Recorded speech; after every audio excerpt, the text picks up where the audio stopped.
Hello, Homestead, and please stand for the pledge. I pledge allegiance to the flag of the United States of America and to the republic for which it stands, one nation, under God, indivisible, with liberty and justice for all. And now for a moment of silence.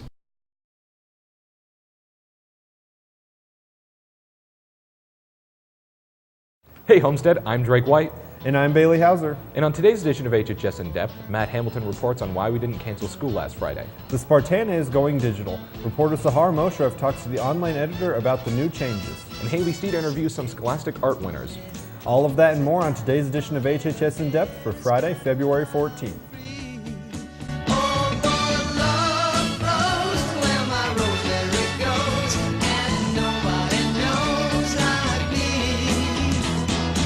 Talks kinda lazy and people say she's crazy and her life's a mystery. Oh, but love grows where my rosemary goes and nobody knows. Drake, I'd love to be your co-anchor. Thanks, Bailey. Something about a head on mine. It's a feeling that's fine. We begin today's show by going back to last week. Reporter Matt Hamilton goes more in depth to find out why we had school last Friday, the day it was below a -20 wind chill. I'm Matt Hamilton reporting for HHS In Depth, and last Friday, students and staff of Southwest Allen County Schools awoke to the news that school would be operating on a 2-hour delay rather than a cancellation as was anticipated due to the cold weather. Local news outlets such as Wayne and Indiana's News Center reported temperatures as low as -31 degrees with wind chill. This immediately upset students and even a few faculty members of Southwest Allen County Schools, as just a few days before, a video was posted on the SACS homepage in which Associate Superintendent Dr. Downs detailed the temperature that warrants a cancellation. The threshold we use to determine whether or not to start the school day is a temperature of -20, and that's -20 wind chill or actual temperature. Students have varying opinions regarding SACS not calling a cancellation, but the overwhelming reaction was negative. I don't think that's fair. Like, it has to be -20 degrees for us to not have school. I don't think it's fair. I did have a very hard time going to school today. It was really cold. My car didn't start. It really sucked. I think it's kind of hypocritical that they didn't cancel it today because it was like -30, but I see why they didn't because we've missed a lot, but I still think the safety of the students should be first. Dr. Downs further explained the process of calling a cancellation, however, when I talked to him earlier this week. Early in the morning, we'll send people out. They'll drive the roads. We talk to the state police. We talk to the highway department. All the transportation directors of the districts in the county talk to each other. The superintendents all talk to each other. People driving the roads. We get as much information as we can to make a decision about the safety of students. The information at the time we have to make a decision said that it was going to warm up enough that we weren't going to have students out at -20. And what happened was, in that period of time, once we began running, the temperature didn't do what they predicted it was going to do.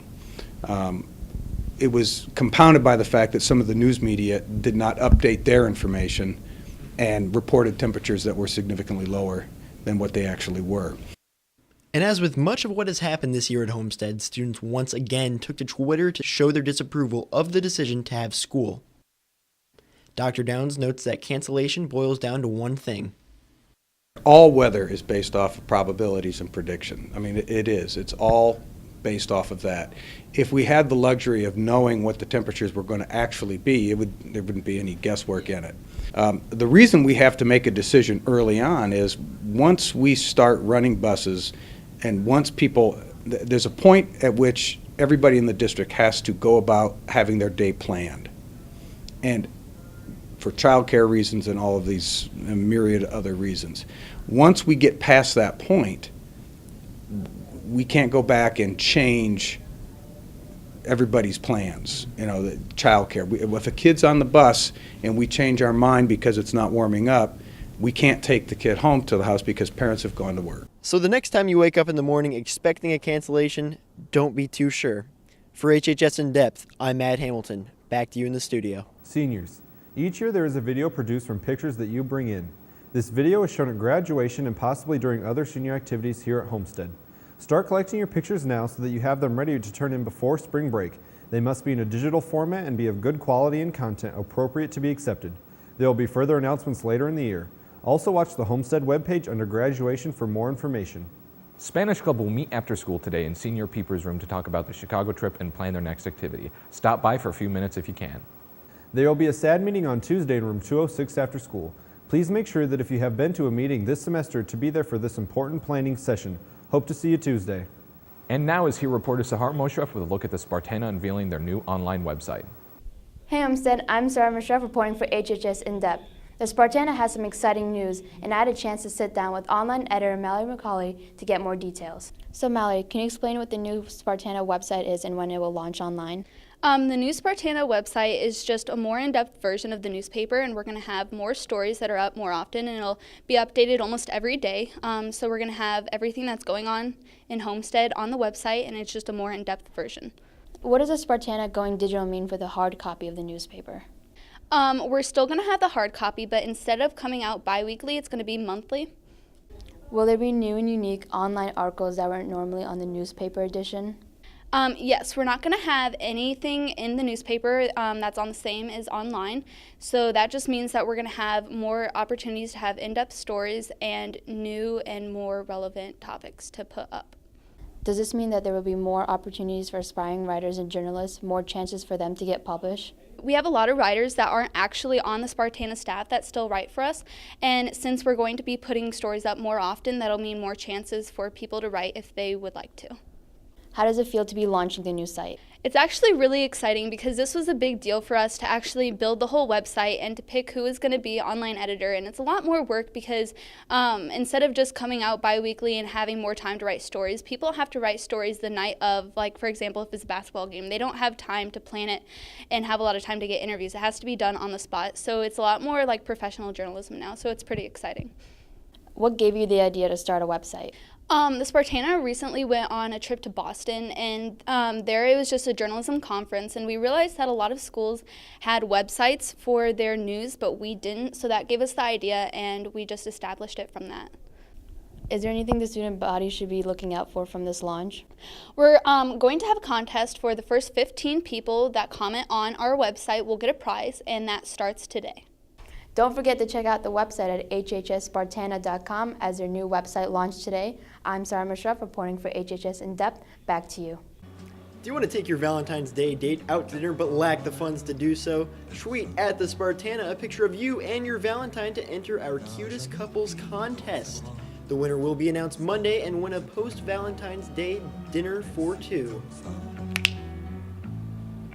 There will be an Eco Club meeting on Wednesday afternoon in room 206. All are welcome Wednesday after school for Eco Club. Attention all National Honor Society members. Your quarterly meeting will take place on Monday after school in the community room. Topics will include upcoming projects and volunteer opportunities and will also be photographed for the yearbook. See you there. Thank you to all who auditioned for the variety show. You did a great job. If you didn't make it this year, keep auditioning. Final variety show lists are posted throughout the school. If you are on the list, you'll be performing in the order listed. Please ensure you have a yellow variety show info sheet and that you make plans now to attend rehearsals February 24th and 25th. Performances are the 26th and 27th.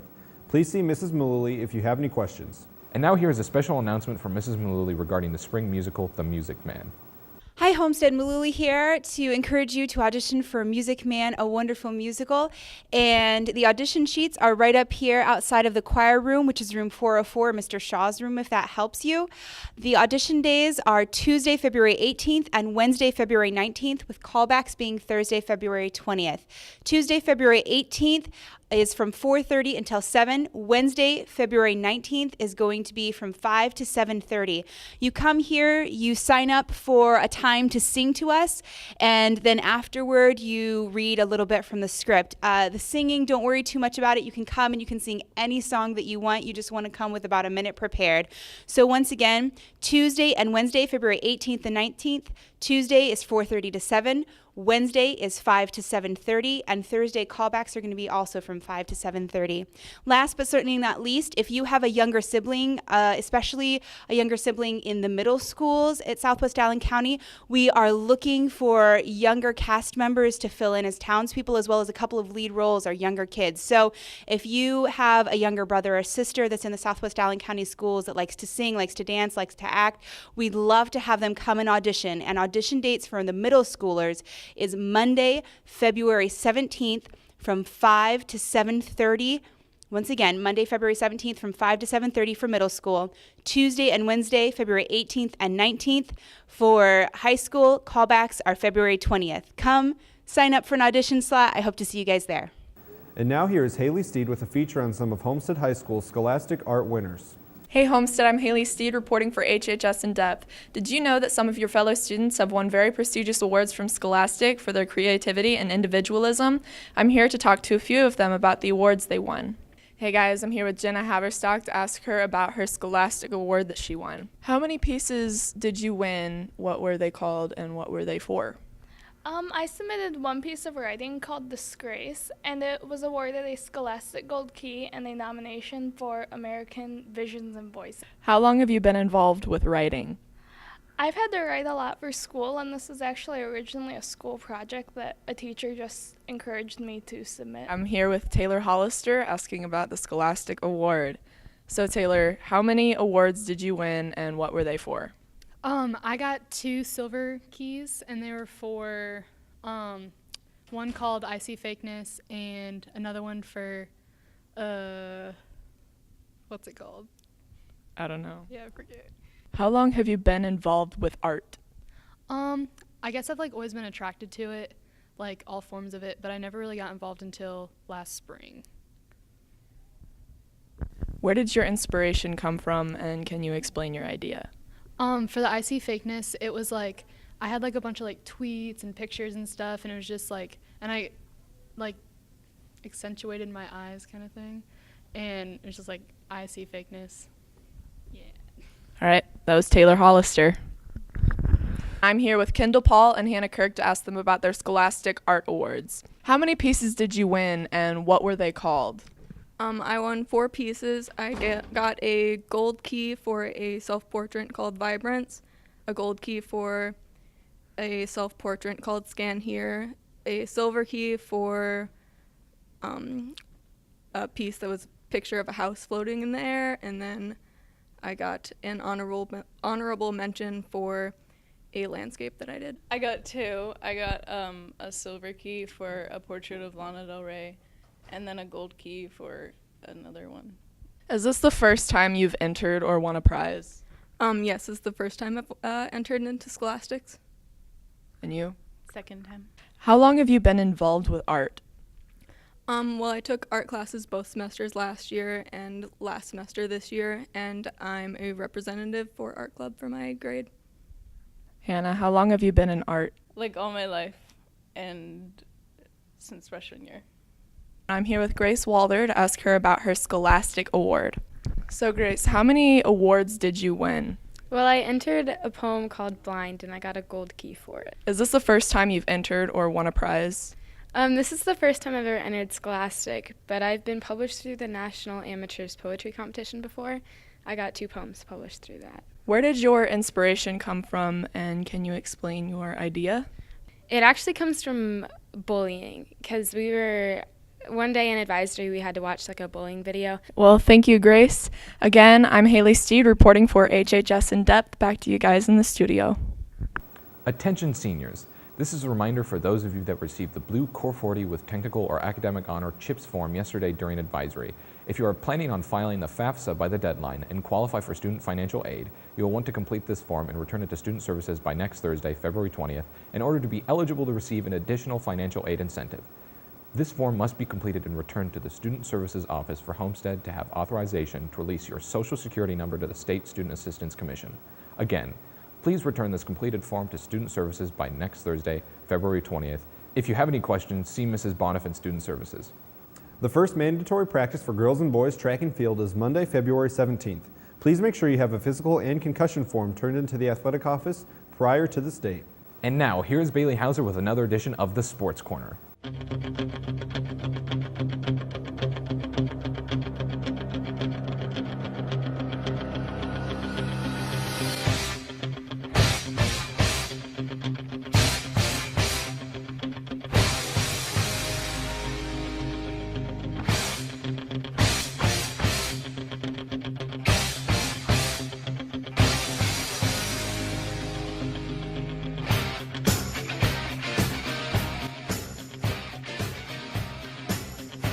What up, Homestead? Bailey Hauser here with your Sports Corner for the week. We have a lot of sports going on this week, and that's why you all need to get out and support your fellow Spartans. First up, we have Jack Franklin, Drake Rhodes, and Tim Eshkoff. They're going to be representing Homestead at Semi-State for wrestling tomorrow. If you see these guys in the hallways, wish them luck on their quest to make it to state. Awesome week for basketball as well. We want to wish our Lady Spartans basketball team good luck as they face off against Huntington North tonight for sectional semifinals. If they win, they'll play in sectional championship tomorrow night, most likely against Southside. Now this could be a pretty big game, so a big student section would help. Get out there and support your Lady Spartans basketball team. And last but not least, congratulations to our Lady Spartans swim team. Tomorrow they'll be down in Indianapolis competing at the state championship. If you see any of these ladies in the hallway, make sure you congratulate them and wish them luck at the state championship tomorrow. Well, Homestead, that was your Sports Corner for the week. Back to you guys in the studio. Well, ending the show on a positive note, earlier this week, youth motivational speaker Ted Weesey was invited by Mr. Ginder and Mrs. Bay to speak to a group of leadership selected by their teachers to participate in a leadership seminar. Mr. Weesey, or Ted as he told the participants to call him, was said by many students to be very engaging and charismatic, encouraging students to, when asked how they're doing, respond with simply, "I feel great." Yeah, it was a great time, and I have one question for you, Drake. How you feeling? I feel great! Well, that wraps up this edition of HHS In Depth. I'm Drake White. And I'm Bailey Hauser. Go out and cheer on the girls' basketball team tonight and tomorrow.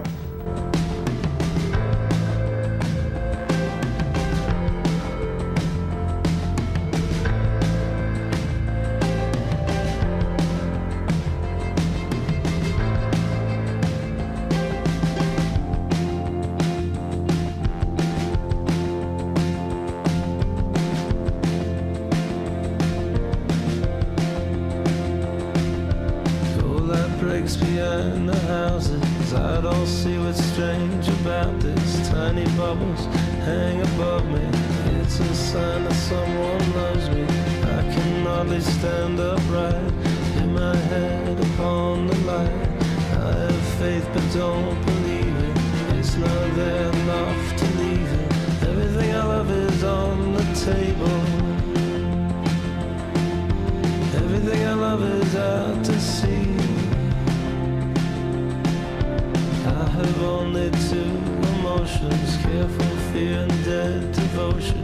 I can't get the balance right, with all my marbles in the fight. I see all the ones I went for, all the things I had it in for. I won't cry until I hear, 'cause I was not supposed to be here. Everything I love is on the table. Everything I love is out to sea. I'm not alone, I'll never be. Into the bone, I'll never agree.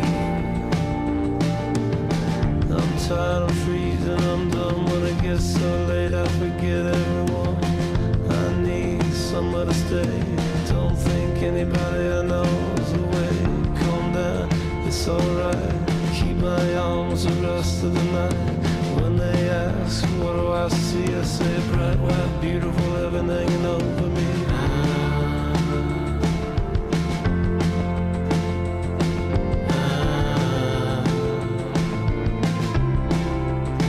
I'm not alone, I'll never be. Into the bone, I'm evergreen. And if you want to see me cry, play let it be. Oh, never mind. Is it time to leave? Is it time to think about what I want to say to the girls at the door? I need somewhere to be, but I can't get around the river in front of me. Calm down, it's alright. Leave my arms and rest of the night. When they ask, what do I see? I say a bright, white, beautiful heaven hanging over me.